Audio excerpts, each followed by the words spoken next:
Kita perhatikan gerakan Zionis masuk ke wilayah Palestina dari tahun ke tahun. Akankah Israel melakukan serangan darat lagi? Akankah Israel masuk ke Gaza seperti apa yang Israel sudah lakukan selama 60 tahun belakangan ini? Apakah benar tujuan Israel masuk ke Gaza bukan untuk menaklukkan Gaza, namun menarget satu orang yang paling ditakuti dan paling dicari oleh Israel? Kalau orang ini meninggal mungkin Israel tidak masuk ke Gaza. Namun karena dia tidak bisa dikalahkan, rupanya Israel berniat mengejarnya hingga masuk ke Gaza. Siapakah orang ini yang sampai sebegitunya Israel mengejar dia? Demi mengejar dia, apakah Tunnel of Gaza yang menakutkan tentara Israel akan diusahakan, akan usaha untuk ditaklukkan? Karena saat ini Israel dan Amerika sedang mensimulasikan berbagai cara serangan terhadap Tunnel of Gaza tersebut. Untuk itu sudah ada 5.000 tentara Amerika di Israel. Tentara Amerika dan Israel ditambah juga tentara Jerman dan Inggris sedang latihan simulasi di wilayah bagian utara Israel saat ini. Strategi perang tunnel sedang disimulasikan.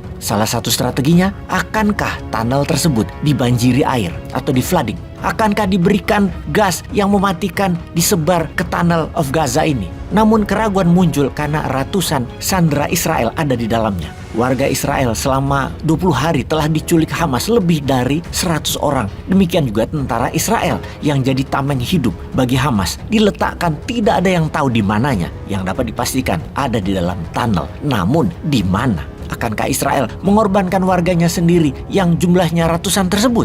Lalu siapa orang yang paling dicari pihak Israel dan Amerika ini? Dialah Muhammad Diab Ibrahim Masri. Dia adalah seorang militan Palestina dan komandan militer tertinggi Brigade Izzadin Al-Qassam, sayap militernya Hamas. Call sign dia adalah Muhammad Dief. Muhammad Dief lahir sekitar tahun 65 di kamp pengungsi Khan Yunis di jalur Gaza yang didirikan setelah Perang Arab Israel di tahun 1948. Sebagai seorang yang paling dicari militer Israel sejak tahun 1995 karena mendalangi banyak pembunuhan tentara Israel, dia telah selamat atas serangan lebih dari 10 kali upaya pembunuhan dalam 2 dekade terakhir ini. Dalam berbagai upaya pembunuhan dalam hidupnya, dia diperkirakan telah kehilangan matanya juga kehilangan sebagian lengannya. Muhammad Diab Ibrahim Masri merupakan sarjana dari Universitas Islam Gaza yang kemudian bergabung dengan Hamas di sekitar tahun 1990.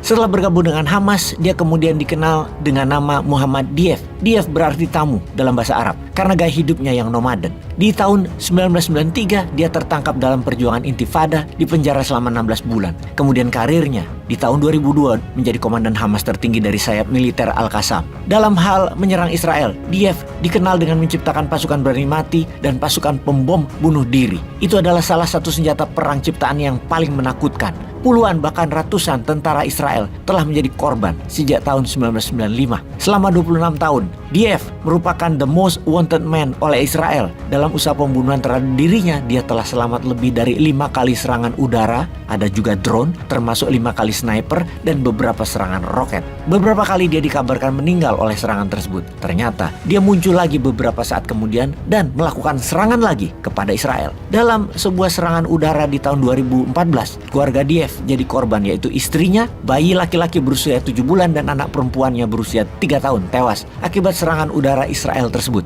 Lusanya, rumah Dief dibom lagi dengan serangan udara yang menewaskan ayah kandungnya dan saudara laki-lakinya. Beruntun terus serangan terhadap Dief ini. Upaya Israel terbaru untuk membunuh Dief adalah dalam operasi penjaga tembok pada Mei 2021. Secara keseharian, Dief sangat tertutup, tidak flexing, sangat rahasia gerakannya. Kemunculan di publik hampir dikatakan tidak pernah. Orang pun tidak banyak yang tahu sosoknya, secara penampilannya di muka umum tidak banyak yang tahu. Ketika pemakaman anak istrinya, dia pun tidak muncul, tidak ada data dan dia tidak terlihat. Bahkan iparnya yang menikah dengan adik Dief hanya ketemu selama kurang dari 1 menit dan menghilang setelahnya. Tidak heran code name-nya Dief atau the guest atau tamu di sandangnya. Benar-benar shadow orang ini. Amerika melabel Dief sebagai the new yang ditarget selain Israel tentunya oleh Amerika. Dicap teroris oleh Amerika di tahun 2015 dan menjadi orang paling nomor 1 dicari, the most wanted terrorist number 1 oleh Amerika dan Israel. Rupanya Hamas si mata satu inilah yang menjadi sasaran utama perang Gaza dari versi Israel, di mana serangan ke Israel Sabtu 7 Oktober merupakan sebuah serangan yang diorkestrakan rapi oleh Dief selama 2 tahun, berkoordinasi penuh dengan semua jaringan internasional dari Hizbullah, Iran, Houthi, Yemen, Yemen, Suriah, bahkan Chechen dan Putin. Latihan di Iran dan di Qatar, senjata dari semua akses, termasuk black market senjata Amerika di Afghanistan dan Ukraina. Tidak sederhana apa yang dilakukan oleh Komandan Perang Al-Qassam Muhammad Deif ini. Bagi Barat, bagi Yahudi Pesek, bagi Israel dan Amerika, Muhammad Deif adalah teroris pembunuh berdarah dingin. Bagi Anda yang lahannya dirampas, maka Deif adalah martir hidup perjuangan. Lalu di manakah Anda melihatnya saat ini, sahabat semua? Sahabat, gunakan lebih satu hati di dalam menganalisa hal ini. Gunakan lebih dari satu hati melihat hal ini. Hati-hati. Peace.